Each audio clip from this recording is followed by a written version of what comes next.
नमस्कार। राजस्थान के गवर्नर श्रीमान कलराज मिश्र जी, राजस्थान के मुख्यमंत्री मेरे मित्र श्रीमान अशोक गहलोत जी, राजस्थान पत्रिका के श्रीमान गुलाब कोठारी जी,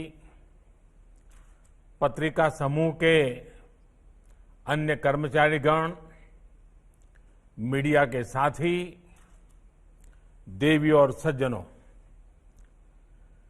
गुलाब कोठारी जी और पत्रिका समूह को संवाद उपनिषद और अक्षर यात्रा इस पुस्तकों के लिए, इस रचना के लिए और देश की भावी पीढ़ी को अतीत के साथ संवाद करने के लिए, प्रेरित करने के लिए मैं बहुत बहुत शुभकामनाएं देता हूं। ये पुस्तकें साहित्य और संस्कृति दोनों के लिए अनुपम उपहार है। आज मुझे राजस्थान की संस्कृति को प्रतिबिंबित करने वाले पत्रिका गेट को भी समर्पित करने का अवसर मिला है। वैसे तो राजस्थान पत्रिका अखबार के रूप में हर दिन लोगों के घर के दरवाजे खोलता है और पढ़ने के बाद मन के दरवाजे खोलता है। लेकिन आज राजस्थान को एक तोहफे के रूप में गेट मिल रहा है। ये स्थानीय निवासियों के साथ ही वहां आने वाले पर्यटकों के लिए भी आकर्षण का केंद्र बनेगा। इस प्रयास के लिए भी आप सभी को बहुत बहुत बधाई देता हूं। साथियों, किसी भी समाज में समाज का प्रबुद्ध वर्ग, समाज के लेखक या साहित्यकार ये पथ प्रदर्शक की तरह होते हैं।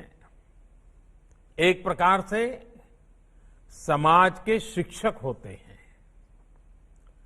स्कूली शिक्षा तो खत्म हो जाती है, लेकिन हमारे सीखने की प्रक्रिया पूरी उम्र चलती है, प्रतिदिन चलती है। इसमें बड़ी ही अहम भूमिका पुस्तकों और लेखकों की भी है। हमारे देश में तो लेखन का निरंतर विकास भारतीयता और राष्ट्रीयता की यात्रा के साथ साथ चले हैं। स्वतंत्रता संग्राम के दौरान लगभग हर बड़ा नाम कहीं न कहीं से लेखन से भी जुड़ा था। हमारे यहां बड़े बड़े संत, बड़े बड़े वैज्ञानिक भी लेखक और साहित्यकार रहे हैं। मुझे खुशी है उस परंपरा को जीवंत रखने का आप सब लगातार प्रयास कर रहे हैं। और बड़ी बात ये भी है कि राजस्थान पत्रिका समूह इस बात को खुद कहने का साहस रखता है कि हम विदेशों के अंधानुकरण की दौड़ में शामिल नहीं है। और अभी भी गुलाब जी बोल रहे थे, आप भारतीय संस्कृति, भारतीय सभ्यता और मूल्यों के संरक्षण को, उन्हें आगे बढ़ाने को प्राथमिकता देते हैं। गुलाब कोठारी जी की ये पुस्तकें संवाद उपनिषद और अक्षर यात्रा भी इसका जीता जागता प्रमाण है। गुलाब कोठारी जी आज जिस परंपरा को आगे बढ़ा रहे हैं, पत्रिका की तो शुरुआत ही किसी न किसी रूप में इन्हीं संस्कारों के साथ हुई थी। श्री कर्पूर चंद्र कुलिश जी, उन्होंने भारतीयता और भारत सेवा के संकल्प को लेकर ही पत्रिका की परंपरा को शुरू किया था। पत्रकारिता में उनके योगदान को हम सब याद करते ही हैं, लेकिन कुलिश जी ने वेदों के ज्ञान को जिस तरह से सरल तरीके से समाज तक पहुंचाने का प्रयास किया, वो सचमुच में अद्भुत है, प्रेरक है। मुझे भी व्यक्तिगत तौर पर स्वर्गीय कुलिश जी से मिलने का कई बार अवसर मिला। उनकी मुझसे बहुत आत्मीयता थी। वो अक्सर कहते थे, पत्रकारिता सकारात्मकता से ही सार्थकता तक पहुंचती है। साथियों, समाज को कुछ सकारात्मक देने की ये सोच केवल पत्रकार या लेखक के तौर पर ही जरूरी है, ऐसा नहीं है। ये सकारात्मकता, ये सोच एक व्यक्ति के तौर पर भी, हमारे व्यक्तित्व के लिए भी बहुत जरूरी है। मुझे संतोष है कि कुलिश जी की इस सोच को, उनके संकल्प को पत्रिका समूह और गुलाब कोठारी जी निरंतर आगे बढ़ा रहे हैं।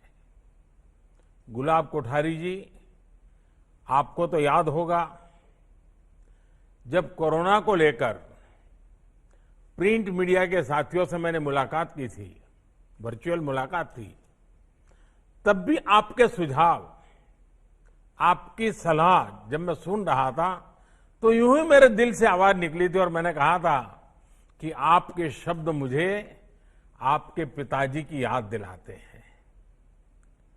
संवाद, उपनिषद और अक्षर यात्रा को देखकर भी यही भाव मेरे मन में उठता है कि आप अपने पिता की वैदिक विरासत को कितनी मजबूती से आगे बढ़ा रहे हैं। साथियों, जब मैं गुलाब जी की पुस्तकें देख रहा था तो मुझे उनका एक संपादकीय भी याद आ गया। 2019 में चुनाव के नतीजों के बाद जब मैंने पहली बार देश के लोगों से बात की थी तो कोठारी जी ने उस पर स्तुत्य संकल्प एडिटोरियल लिखा था और उन्होंने लिखा था कि मेरी बातों को सुनकर उन्हें ऐसा लगा जैसे उनकी ही बात को मैंने 130 करोड़ देशवासियों के सामने कह दिया है। कोठारी जी, आपकी पुस्तकों में जब जब उपनिषदीय ज्ञान और वैदिक विमर्श मिलता है, उसे पढ़कर कहीं कहीं मुझे भी ऐसा ही लगता है जैसे हम सब एक ही भाव विश्व के साथी हैं, हम एक ही राह के राही हैं, हम एक ही पथ के पथिक हैं। वास्तव में मानव मात्र के कल्याण के लिए, सामान्य मानवी की सेवा के लिए शब्द चाहे किसी के भी हो, उनका संबंध हर किसी के हृदय से होता है। और इसलिए तो हमारे वेदों को, वेदों के विचारों को कालातीत कहा गया है। वेद मंत्रों के दृष्टा चाहे कोई भी ऋषि हो, लेकिन उनकी भावना, उनका दर्शन मानव मात्र के लिए, और इसीलिए हमारे वेद, हमारी संस्कृति किसी सीमाओं में बंधी हुई नहीं है, किसी भाषा से भी बंधी हुई नहीं है। ये वर्तमान के लिए भी है, उज्जवल भविष्य के लिए भी है, मानव जात के लिए भी है, कण कण के लिए भी है, जन जन के लिए भी है और जन से लेकर के जग तक के लिए है, विश्व भर के लिए है। उपनिषद संवाद और अक्षर यात्रा भी उसी भारतीय चिंतन की एक कड़ी के रूप में लोगों तक पहुंचेगी और मुझे पूरा विश्वास है कि आज की डिजिटल की दुनिया में गूगल गुरु के भरोसे जीने वाली हमारी पीढ़ियां कभी तो इन किताबों को हाथ लगाएगी और बहुत कुछ अमृत पाएगी। आज टेक्स्ट और ट्वीट के इस दौर में ये और ज्यादा जरूरी है कि हमारी नई पीढ़ी गंभीर ज्ञान से दूर न हो जाए। और मैं तो हर परिवार से आग्रह करता हूं कि जैसे घर में आप घर की जब रचना करते हैं तो एक छोटी सी जगह मंदिर छोटा बना देते हैं, जूते रखने के लिए एक जगह बना देते हैं। घर की रचना के समय आर्किटेक्चर को जरूर कहिए कि एक कोना ऐसा भी हो जिसमें अच्छी अच्छी किताबें रखी हो और परिवार के हर व्यक्ति समय निकालकर दिन में एक बार उन किताबों के पास जाए, किताबों को हाथ लगाए, एक आध दो पेज, एक आध दो लाइन जरूर पढ़ने की आदत बनाए। साथियों, हमारे उपनिषदों का ये ज्ञान, वेदों का ये चिंतन, ये केवल आध्यात्मिक या दार्शनिक आकर्षण का ही क्षेत्र नहीं है। वेद और वेदांत में सृष्टि और विज्ञान का भी दर्शन है। अगर आज हम क्लाइमेट चेंज की चर्चा करें तो हमारा एक पूरा वेद पर्यावरण को समर्पित है। आज विश्व जिन समस्याओं से जूझ रहा है उसकी चर्चा हजारों साल पहले हुई है। कितने ही वैज्ञानिकों को इसने आकर्षित भी किया है, कितने ही वैज्ञानिकों ने इसमें गंभीर रुचि भी दिखाई है। हम सब ने निकोला टेस्ला का नाम सुना ही होगा। टेस्ला के बिना ये आधुनिक विश्व आज ऐसा नहीं होता जैसा हम देख रहे हैं। आज से एक सदी पहले जब स्वामी विवेकानंद जी अमेरिका गए थे तो निकोला टेस्ला से उनकी मुलाकात हुई थी। स्वामी विवेकानंद जी ने टेस्ला को जब उपनिषदों के ज्ञान, वेदांत की ब्रह्मांड व्याख्या के बारे में बताया था तो वो हतप्रत थे। आकाश और प्राण जैसे संस्कृत शब्दों से ब्रह्मांड की जैसी गहरी चर्चा उपनिषदों में की गई है, टेस्ला ने कहा कि वो इसे आधुनिक विज्ञान की भाषा में गणितीय समीकरणों में लेकर के आएंगे। उन्हें लगा था कि वो इस ज्ञान से विज्ञान की सबसे गूढ़ पहलियों को सुलझा सकते हैं। हालांकि बाद में कई और रिसर्च हुई, जो चर्चा स्वामी विवेकानंद जी और निकोला टेस्ला की हुई थी, अलग तरीके से वो चीजें आज हमारे सामने आई हैं। आज भी काफी रिसर्च हो रही है, लेकिन कहीं न कहीं ये एक प्रसंग हमें अपने ज्ञान को लेकर पुनर्चिंतन करने को प्रेरित करता है। आज हमारे यहां युवाओं को इस दृष्टि से भी जानने, सोचने और समझने की जरूरत है और इसलिए संवाद उपनिषद जैसी पुस्तक अक्षर की यात्रा पर इतना गहन मंथन, ये हमारे युवाओं के लिए एक नया आयाम खोलेगी, उन्हें वैचारिक गहराई देगी। साथियों, अक्षर हमारी भाषा की, हमारी अभिव्यक्ति की पहली इकाई होती है। संस्कृत में अक्षर का अर्थ है जिसका क्षरण न हो, यानी जो हमेशा रहे। विचार की यही शक्ति है, यही सामर्थ्य है। हजारों साल पहले जो विचार, जो ज्ञान किसी ऋषि, महर्षि, वैज्ञानिक, दार्शनिक ने हमें दिया, वो आज भी संसार को आगे बढ़ा रहा है। इसलिए हमारे उपनिषदों में, हमारे शास्त्रों में अक्षर ब्रह्म की बात कही गई है। अक्षरम ब्रह्म परमम, अक्षरम ब्रह्म परमम, ये सिद्धांत दिया गया है। हमारे शास्त्रों में कहा गया है, शब्द ब्रह्माणि निष्णातः परम ब्रह्मादि गच्छति, यानी शब्द ही ब्रह्म है। जो इस शब्द ब्रह्म को पूरी तरह जान लेता है, वह ब्रह्मत्व को, ईश्वरत्व को पा लेता है।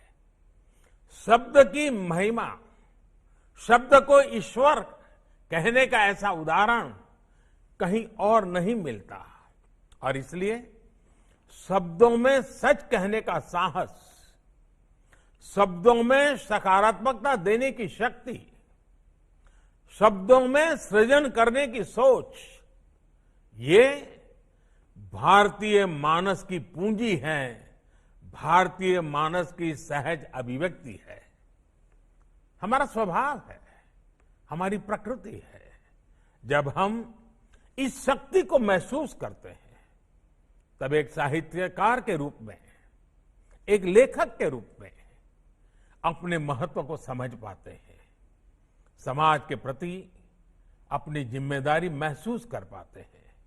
आप देखिए, गरीबों को शौचालय देने वाला, अनेक बीमारियों से बचने वाला स्वच्छ भारत अभियान हो, माताओं बहनों को लकड़ी के धुएं से बचाने वाली उज्ज्वला गैस योजना हो, हर घर तक जल पहुंचाने के लिए चल रहा जल जीवन मिशन हो, सभी में मीडिया ने जागरूकता बढ़ाने का काम किया है, सकारात्मक काम किया है।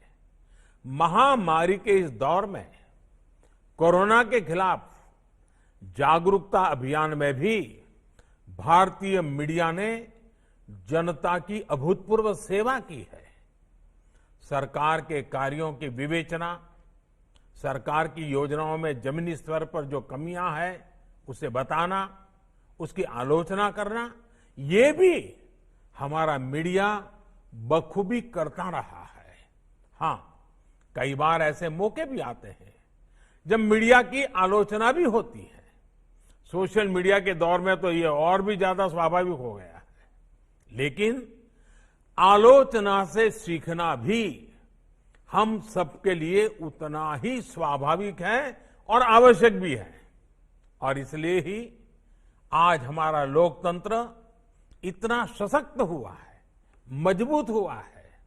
साथियों, जिस तरह आज हम अपनी विरासत, अपने विज्ञान, अपनी संस्कृति, अपने सामर्थ्य को लेकर आगे बढ़ रहे हैं, उसे स्वीकार कर रहे हैं, हमें अपने इस आत्मविश्वास को आगे बढ़ाना है।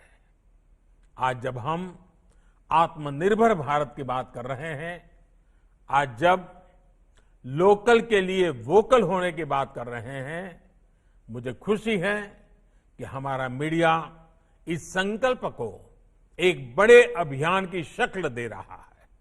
साथियों, हमें अपने इस विजन को और व्यापक करने की जरूरत है। भारत के लोकल प्रोडक्ट्स तो ग्लोबल हो ही रहे हैं, लेकिन भारत की आवाज भी अब ज्यादा ग्लोबल हो रही है। दुनिया भारत को अब और ज्यादा ध्यान से सुनती है। आज लगभग हर अंतर्राष्ट्रीय मंच पर भारत की बहुत मजबूत उपस्थिति है। ऐसे में भारतीय मीडिया को भी ग्लोबल होने की जरूरत है। हमारे अखबारों की, मैगजीन्स की ग्लोबल रेपुटेशन बने। डिजिटल युग में डिजिटली हम पूरी दुनिया में पहुंचे। दुनिया में तो अलग अलग लिटरेरी अवार्ड्स दिए जाते हैं, भारत के संस्थाएं भी वैसे ही अवार्ड दें। ये भी आज समय की मांग है, ये भी देश के लिए जरूरी है। मुझे जानकारी है, श्री कर्पूर चंद्र कुलिश जी की स्मृति में पत्रिका समूह ने अंतर्राष्ट्रीय पत्रिका पुरस्कार की शुरुआत की है। मैं इसके लिए समूह को बधाई देता हूं। मुझे विश्वास है कि आपके ये प्रयास भारत को वैश्विक मीडिया मंच पर एक नई पहचान दिलाएंगे।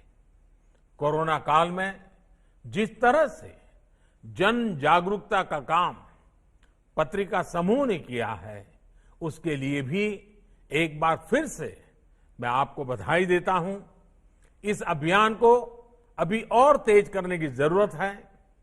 हमारे देशवासी भी स्वस्थ रहें और अर्थव्यवस्था को भी गति मिले, ये आज देश की प्राथमिकता है। मुझे भरोसा है कि देश जल्द ही ये लड़ाई जीतेगा। देश की यात्रा भी अक्षर यात्रा बनेगी। इन्हीं शुभकामनाओं के साथ आप सभी का बहुत बहुत धन्यवाद।